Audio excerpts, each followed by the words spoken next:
Stop right there. Before you scroll past this video, before you dismiss what I'm about to say to you, I need you to understand something fundamental about your life right now. Your environment is not neutral. The space you live in, the objects you surround yourself with, the energy that flows through your home, it's all either elevating you or destroying you. There's no middle ground. I'm going to share with you 5 things that are sabotaging your potential every single day. 5 things that you are living with in your home right now that are stealing your energy, clouding your mind, and keeping you trapped in a pattern that prevents you from becoming the person you were meant to be. These aren't just random suggestions from someone trying to sell you something. These are discoveries that have been made through the study of human psychology, neuroscience, and the profound connection between our physical environment and our mental state. You see, most people live their lives without ever realizing that their surroundings are programming them. Every single object in your space is sending signals to your subconscious mind. Every corner of clutter is telling your brain that chaos is acceptable. Every broken item you've kept is whispering to your soul that dysfunction is normal. And here's the truth that will change everything for you. When you eliminate these 5 things from your home, you don't just clean up your space, you literally rewire your brain for success. The first thing you must eliminate immediately is broken items that you've been meaning to fix. I'm talking about the broken lamp, the door that squeaks, or doesn't close properly, the pictures you need to frame, the broken vacuum cleaner, the blender or coffee pot with the broken carafe. Right now, take a mental inventory of your space. How many broken things are you living with? How many items are functioning at less than full capacity? Here's what's happening in your subconscious mind every time you encounter these broken items. Your brain is registering that mediocrity is acceptable. Your nervous system is adapting to dysfunction as the norm. You are training yourself without even realizing it to settle for less than optimal in every area of your life. When you wake up and that lamp flickers, your brain says, "This is fine."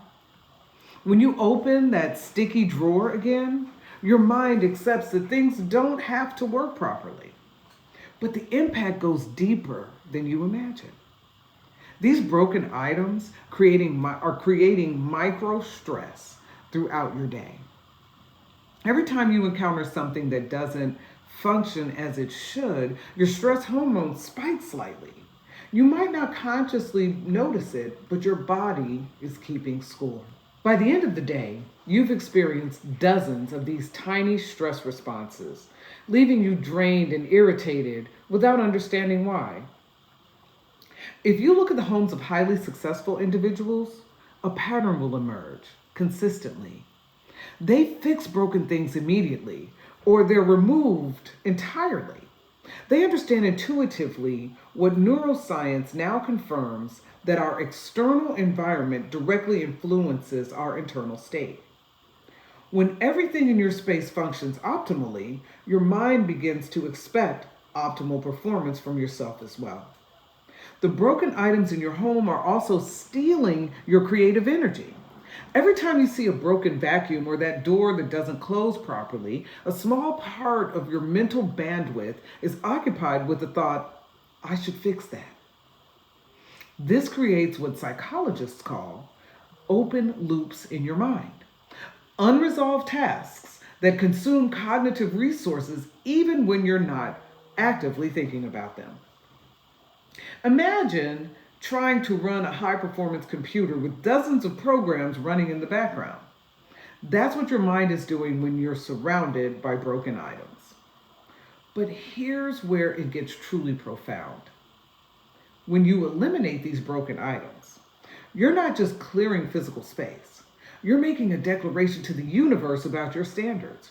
You're telling your subconscious mind that you deserve to be surrounded by things that work perfectly. You're raising the baseline for what is acceptable in your life. And here's the miraculous part. As your standards for physical environment change, your standards for everything else begins to rise as well. People can transform their entire careers simply by fixing or removing every broken item in their homes. Why? Because they've rewired their brains to expect excellence instead of accepting dysfunction. They've stopped training themselves to settle and started programming themselves for peak performance. The second thing you must eliminate immediately is anything that belongs to a version of yourself that no longer exists. I'm talking about clothes that don't fit, books from interests you've outgrown, equipment for hobbies you no longer pursue, decorations that represent who you used to be rather than who you're becoming. This is where most people get stuck, and I understand why. These items represent investments, money you spent, dreams you once had, identities you once claimed. But here's the brutal truth. Holding on to these items is like trying to drive forward while constantly looking in the rearview mirror. You're anchoring yourself to a past version of yourself that's preventing your future self from emerging. Your home should be a launching pad for who you're becoming, not a museum to who you used to be. Every item that represents your past self is taking a physical and energetic space that could be occupied by items that align with your current vision and goals. When you look at that guitar you haven't touched in 3 years, that exercise bike with clothes hanging on it, those real estate investing books from a career path that you abandoned, you're not just seeing objects, you're seeing evidence of your supposed failures and abandoned dreams. But what if I told you that these items are actually preventing you from discovering your new passions and pursuing new paths? What if the reason you can't seem to stick to new habits and goals is because your environment is constantly reminding you of previous attempts that didn't work out? Your subconscious mind is incredibly powerful, and it's reading the story your environment tells it about your consistency and follow through. The clothes that don't fit are particularly insidious. Every time you open your closet and see items that represent a different body size, you're reinforcing a story of lack. Either lack of discipline, if they're too small, or lack of acceptance, if they're too big. You literally are surrounding yourself with evidence that you're not what you want to be physically. This creates a constant state of dissatisfaction that affects your self image and confidence in a way you might not even recognize. I want you to understand something crucial. The person you're becoming requires space to emerge. That space isn't just physical, it's psychological and energetic. When your home is filled with articles from previous versions of yourself, you're crowding out the possibility for new interests, new habits, and new aspects of your personality to develop.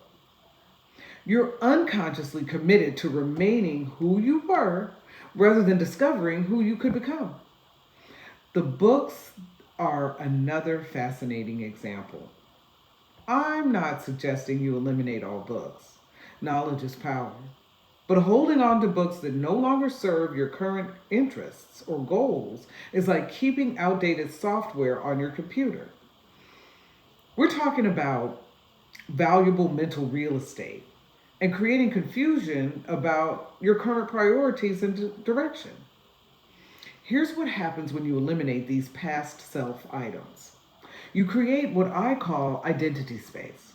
This is a psychological room for new aspects of yourself to emerge. You stop defining yourself by who you used to be and start opening opportunities to who you are becoming. Your home transforms from a storage unit to your past into a catalyst for your future. The third thing you must eliminate immediately is anything that promotes mindless consumption or passive entertainment. I'm talking about the stack of magazines you never read but keep buying, the streaming device remote strategically placed that makes it too easy to zone out, the cell phone glued to the palm of your hand, resting on your nightstand, making it the first thing you see and interact with every day.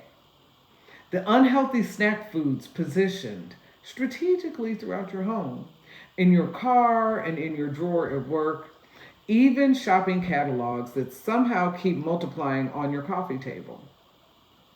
These items seem harmless, but they're actually programming your brain for automatic, unconscious behavior. They're training you to consume rather than create, to be passive rather than active, to seek external stimulation rather than develop internal awareness and capability. Every time you mindlessly grab a snack while walking through the kitchen, every time you automatically turn on the television when you sit down, every time you flip through those magazines without any real purpose, you're strengthening neural pathways that keep you trapped in reactive rather than intentional thinking and living. The human brain is designed to conserve energy, which means it's constantly looking for shortcuts and automatic responses. When your environment is set up to make mindless consumption the path of least resistance, your brain will choose that path repeatedly until it becomes your default mode in operation. You'll find yourself reaching for your phone and scrolling without thinking, turning on shows that you don't really want to watch, and eating food that you're not actually hungry for, purchasing things you don't actually need. But here's what's truly surreptitious about this. These patterns of mindless consumption are stealing your most precious resource, your attention, your ability to focus, to think deeply, to create meaningful work, to connect authentically with others, your spouse, your kids, your friends. All of this depends on your capability to direct your attention intentionally. When your home environment is constantly offering you opportunities to scatter your attention, you're training yourself to live in a state of perpetual distraction. You'll find that the most creative and productive people in our society have systematically removed or relocated anything that promoted automatic mindless behavior. Their environments are designed to make conscious, intentional choices the path of least resistance. Instead of having snacks readily available everywhere, they had to make a deliberate choice to prepare something nourishing. Instead of having entertainment options immediately accessible, they've had to intentionally make decisions about how to spend their time. This isn't about becoming rigid or eliminating all pleasure from your life. It's about ensuring that your pleasures and entertainment are chosen consciously rather than consumed automatically. When you have to make an intentional decision to watch something, you're more likely to choose content that actually adds value to your life. When you have to deliberately choose to eat something, you're more likely to nourish your body rather than just satisfy a mindless urge. The magazines and catalogs deserve special attention because they're particularly sneaky.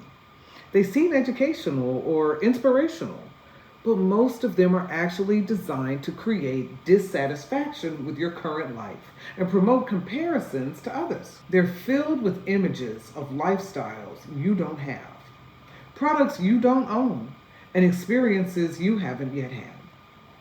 Every time you flip through them, you're unconsciously reinforcing a sense of lack and inadequacy. Here's the transformation that happens when you eliminate these items. Your mind begins to generate its own entertainment and stimulation. You rediscover your capacity for deep thought, creative problem solving, and meaningful reflection. You start having original ideas again instead of just consuming other people's content.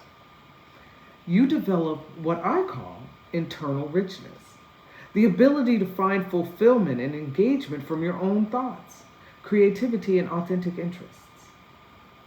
Your attention span begins to expand. You find yourself able to focus on a single task for longer periods of time. You start completing projects that you've been putting off for months or years. You discover interests and talents that were buried under layers of passive consumption. You become a creator rather than just a consumer, an active participant in your life rather than a passive observer. The fourth thing you must eliminate immediately is anything that represents unfinished business or unfulfilled commitments to yourself. I'm talking again about that exercise equipment you brought with grand intentions, the craft supplies or projects you started but never completed, the books you purchased to learn new skills but never opened, the expensive kitchen gadgets you were going to use to transform your cooking, but that the expensive kitchen gadgets you were going to use to transform your cooking, but that sit unused in cabinets. These items are more dangerous to your psychological well-being than you realize. They're not just cluttering your space, they're eroding your self-trust and confidence in your ability to follow through on commitments to yourself. Every time you see that treadmill or those art supplies or that language learning software, your subconscious mind is being reminded of your lack. Every time you see that treadmill or those art supplies or that language learning software, your subconscious mind is being reminded of your track record of starting things but not finishing them. This creates what psychologists call learned helplessness, a state where you unconsciously believe you're incapable of sustained effort and achievement. You start approaching new goals and opportunities with the underlying assumption that you'll probably give up eventually. So why try so hard in the first place? This becomes a self-fulfilling prophecy that keeps you trapped in cycles of excitement followed by abandonment. But the impact goes even deeper. These unfulfilled commitments are creating what I call guilt anchors throughout your home. Every time you encounter evidence of something you intended to do but didn't follow through on, you experience a microdose of shame and disappointment. You might not consciously register it, but your nervous system is keeping track of all these small emotional hits, leaving you with an underlying sense of inadequacy and self-doubt. I want you to understand something profound. Your relationship with yourself is the foundation of every other relationship in your life and every achievement you'll ever accomplish. When your home is filled with evidence of broken promises to yourself, you're undermining the most important relationship you have. You're training yourself to expect that you won't follow through, that your commitments to yourself don't really matter, that your dreams and goals are just temporary flights of fancy rather than serious intentions.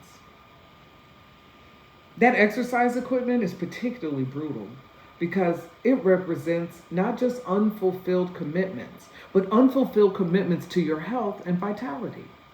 Every time you walk past that unused treadmill or those weights, you're being reminded that you haven't prioritized your physical well-being.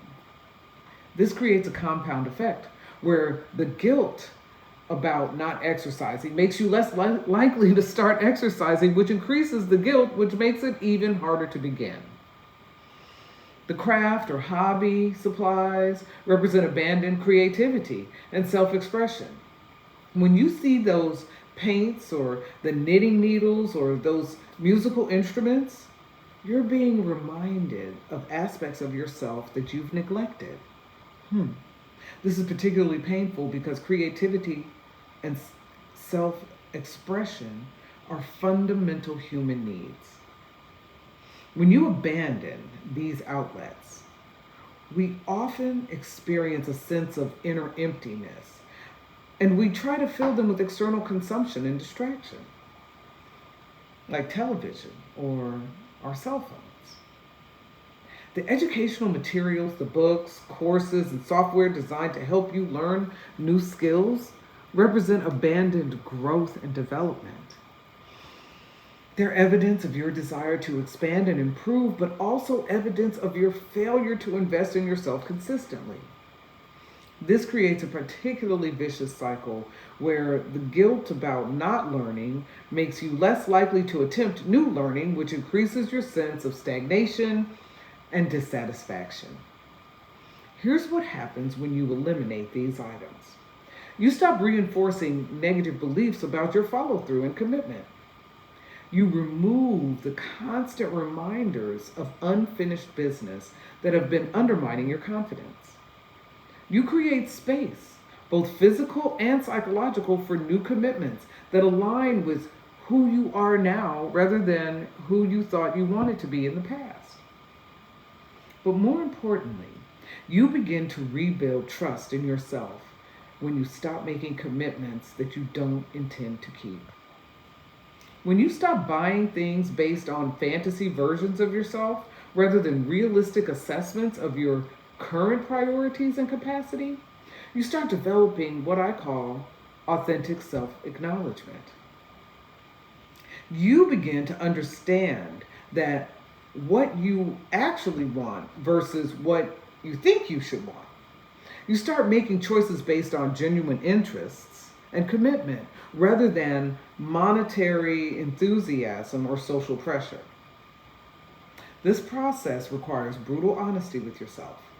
You have to admit that you're not going to learn to play the guitar, or that you're not going to start oil painting, or that you're not going to become a vegan chef. This isn't about giving up on growth and change. It's about getting clear on what you actually want to pursue versus what you think would be nice to pursue. The fifth thing you must eliminate immediately is anything that connects you to people or relationships that drain your energy or represent a version of yourself you've outgrown. I'm talking about gifts from people who no longer align with your values, photographs that trigger negative emotions or represent painful periods of your life, contact information for people who consistently leave you feeling drained and worse about yourself. Mementos from relationships that ended badly and friendships that became toxic. This is perhaps the most challenging to eliminate because it involves confronting the reality of how relationships have shaped you and continue to influence you through the objects you left behind in your space. But here's a truth that most people never realize. You're in energetic relationship with every object in your home. And objects that connect you to draining or negative relationships continue to affect your emotional state long after those relationships have ended. That gift from someone who consistently criticized you carries their energy into your space. Those photographs from a time when you were struggling or in pain keep you energetically connected to that difficult period. The contact information for people who drain your energy maintains an open channel for their influence in your life. Even if you never actually reach out to them, your subconscious mind doesn't distinguish between past and present relationships. It simply responds to the energetic information those objects carry. Once you've grasped the concept, everything will change. You'll realize that your home is not just a collection of objects. It's an ecosystem of energetic information that constantly programs your emotional state of self-perception. When that ecosystem includes objects that connect you to people that didn't believe in you, who criticized you, who took more than they gave, You're maintaining those relationship dynamics even in their absence. The photographs deserve special attention because images are particularly powerful in programming your subconscious mind. Every time you see a photograph, your brain activates the same neural networks that were active when that photo was taken. If the photo represents a time when you were unhappy, struggling, or in a relationship that wasn't serving you, you're literally experiencing those emotional states every time you encounter that image. This doesn't mean you should eliminate all photographs from difficult periods. Sometimes these images represent growth, resilience, or important life lessons. But you need to be honest about which images inspire you and remind you of your strength versus which images pull you back into old emotional patterns or connect you to people who didn't support you to your highest potential. The gifts that from draining relationships are particularly insidious because they seem positive on the surface. Someone gave you something which appears to be an act of kindness. But if that someone consistently made you feel small or criticized your dreams or took more energy than they gave, their gifts carry that same energy. Every time you use or see that object, you're reinforcing the relationship dynamic you had with that person. I want you to understand that keeping these items isn't about being grateful or honoring relationships. It's about maintaining energetic connections that no longer serve you. True gratitude sometimes means releasing objects that connect you to people or experiences that were ultimately harmful to your growth and well-being. Here's what happens when you eliminate these relationship draining items.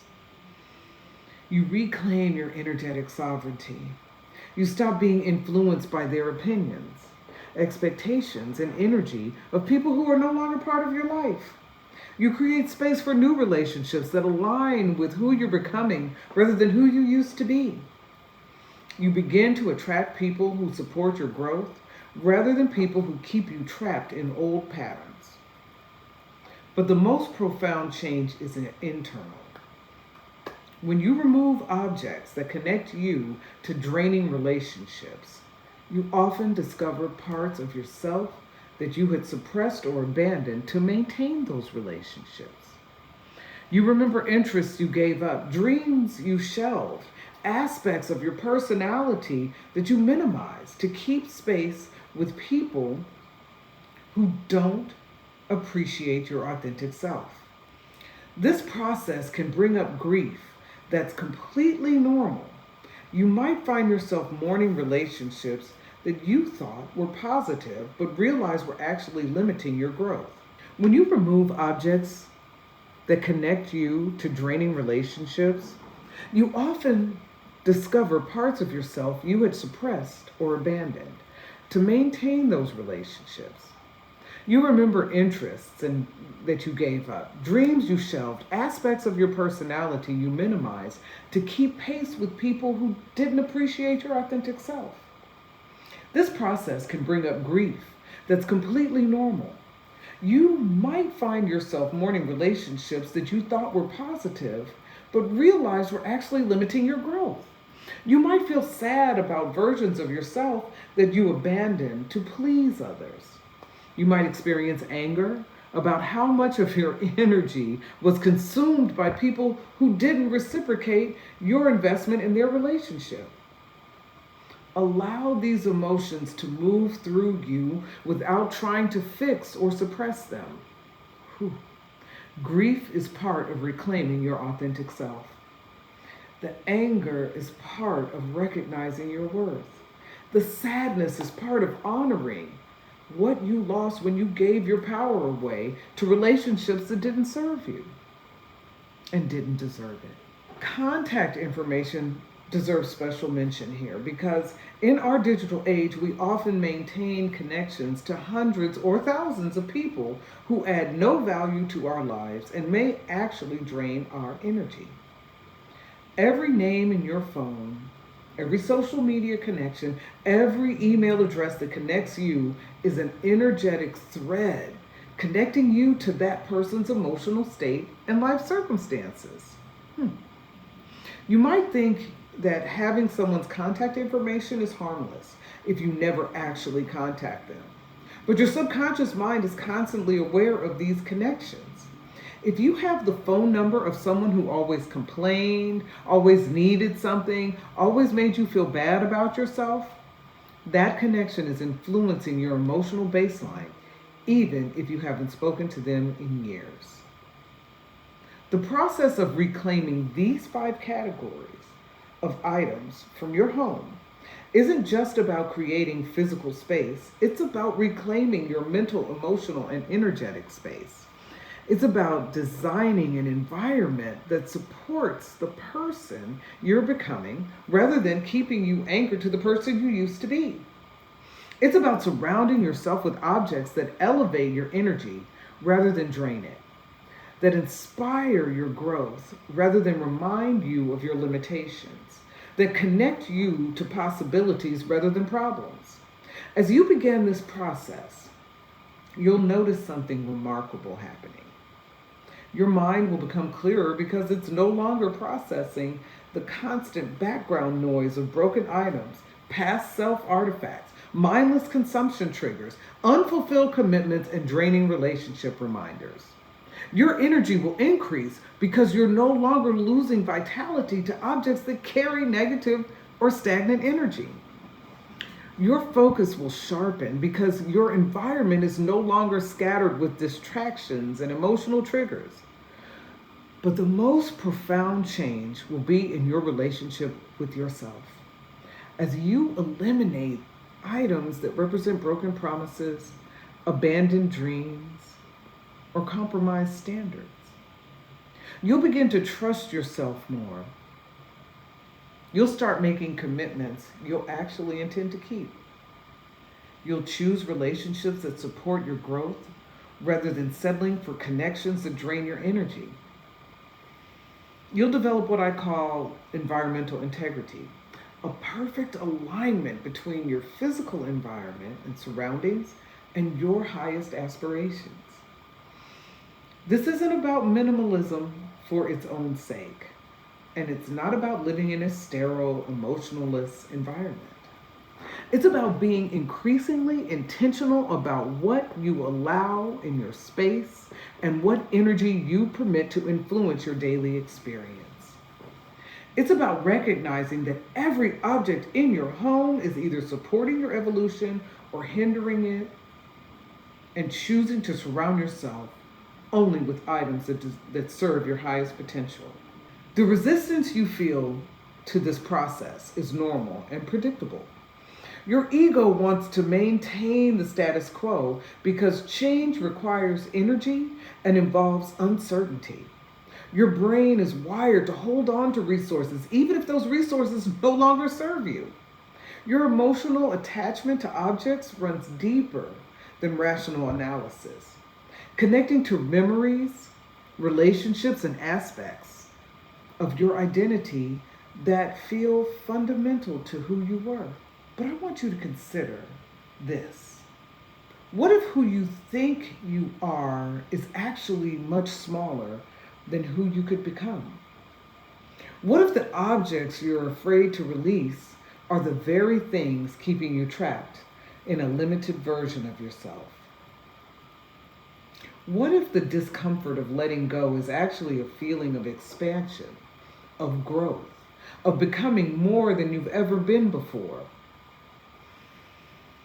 The people who transform their lives most dramatically are those who develop the courage to release anything that doesn't align with their highest vision of themselves. They understand that attachment to past prevents engagement in the present and blocks access to the future. They recognize that their environment is not neutral. It's either programming them for success or programming them for mediocrity. As you move through your home and identify items in these 5 categories, pay attention to the stories your mind creates about why you need to keep certain things. Notice how your brain generates justifications, rationalizations, and emotional arguments for maintaining the status quo. These emotional patterns are the same ones that keep you stuck in other areas of your life. Relationships that don't serve you, jobs that don't fulfill you, habits that don't support your health and happiness. The practice of releasing objects that don't serve you is actually training you for releasing anything in your life that doesn't align with your highest potential. It's developing what I call ruthless selectivity.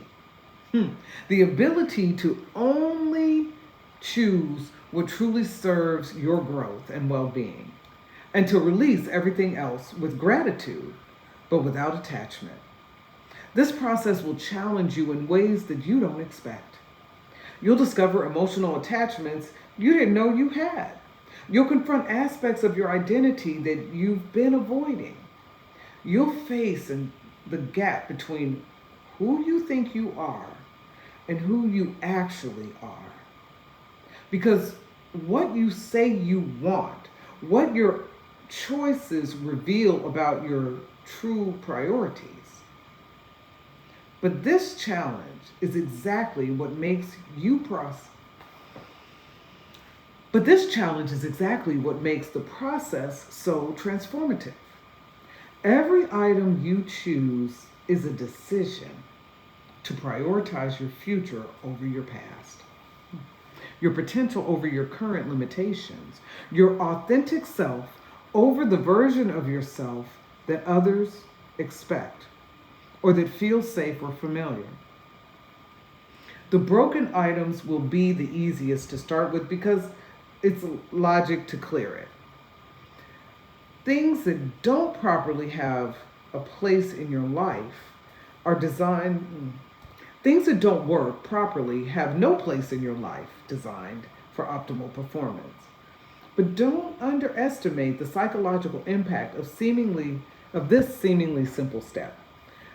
As you fix or remove every broken item in your home, you're literally rewiring your brain to expect things to function correctly.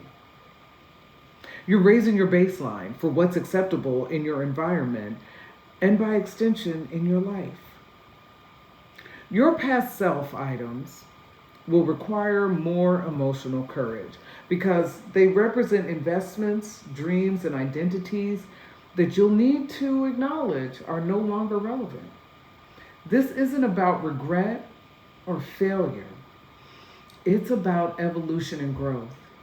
The person you were who bought those items served as an important purpose in your development. But holding on to artifacts from that time prevents the next version of yourself from emerging. The mindless consumption triggers challenge the relationship with pleasure and immediate gratification. As you remove these items that promote automatic unconscious behavior, you'll need to develop new ways of managing stress, boredom, and the desire for stimulation. This is actually an opportunity to discover more meaningful and fulfilling sources of satisfaction, creative expression, physical movement, deep conversation, learning, and contribution. The unfulfilled commitment items will confront you with a gap between your intentions and your actions. This might bring up shame or disappointment, but it's actually a pathway to a greater self-awareness and authenticity. By removing evidence of commitments you're not going to honor, you create space to make promises to yourself that you'll actually intend to keep. The relationship draining items will be the most emotionally challenging because they involve confronting the reality of how others have influenced your energy and your self-perception. You might feel guilty about releasing gifts or mementos from people who meant well, even if their impact on your life was ultimately limiting. Remember that honoring your own energy and well-being isn't selfish. It's essential for your ability to contribute meaningfully to the world. As you progress through this elimination process, you'll start to notice changes that extend far beyond your physical environment. Your sleep will improve because your nervous system isn't constantly processing subtle stress of broken items or emotional triggers. Your creativity will increase because your mind has space to generate new ideas rather than constantly managing background noise from your environment. Your decision making will become clearer because you're no longer influenced by objects that connect you to confusion, past selves, and draining relationships. Your energy levels will increase because you're no longer losing vitality to items that carry heavy or negative energy. Your focus will sharpen because your environment supports concentration rather than distraction. But perhaps most importantly, your relationship with yourself will transform. You'll begin to trust your ability to make good decisions about what deserves to be in your space and in your life. You'll develop confidence in your capacity to create an environment that supports your goals and values. You'll experience the deep satisfaction that comes from living in perfect alignment between your inner vision and your outer reality. This process isn't something you complete once and forget about it. It's an ongoing practice of conscious curation, of regularly evaluating whether the objects in your space are serving your highest potential or limiting your growth. As you evolve, your environment needs to evolve with you. Items that served you at one stage of your development might become obstacles at this stage. The key is developing what I call environmental awareness, the ability to sense how different objects and spaces affect your energy, mood, and mental clarity. As you eliminate items that don't serve you, your sensitivity to environmental influence will increase. You'll start to notice immediately when something in your space feels off or doesn't align with your current direction. This heightened awareness will extend beyond your home to all the environments you inhabit: your workspace, your car, the places you choose to spend time in. You'll become more selective about restaurants that feel chaotic versus those that feel peaceful, about stores that promote mindless consumption versus those that inspire conscious choice. My name is Arnice Foster, and I'm the Busy Woman's Coach. Let me help you to align your life so that you have more time and space for the growth into the person you want to be.